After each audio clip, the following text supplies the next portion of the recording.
Welcome to बाजार basics. ह्या व्हिडिओमध्ये आपण डिव्हिडंड पेइंग स्टॉक्स बद्दल समजून घेऊया।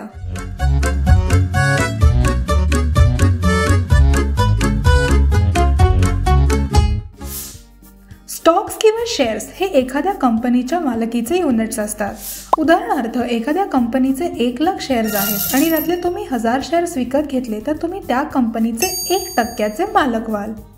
मार्केट फोर्सेस आणि कंपनीने कमवलेल्या नफ्यामुळे या शेअर्सची किंमत वाढू शकते, पण मार्केट फोर्सेसच्या व्यतिरिक्त एखाद्या कंपनीला त्याच्या कामकाजामध्ये जे प्रॉफिट्स होतात ते सुद्धा कंपनीचे व्यवस्थापक त्याच्या शेअर होल्डर्समध्ये वाटू शकते। ह्या अमाऊंटला डिव्हिडंड म्हणतात।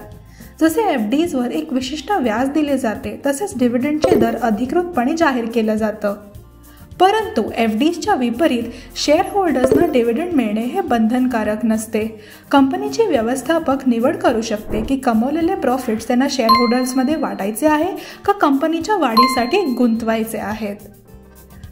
आणि हे होतं डिव्हिडंड पेइंग स्टॉक्स बद्दलची माहिती। व्हिडिओ आवडला असेल तर नक्की सबस्क्राईब करा आणि कमेंट्समध्ये सांगा की तुम्हाला नेक्स्ट कोणता कॉन्सेप्ट समजून घ्यायचा।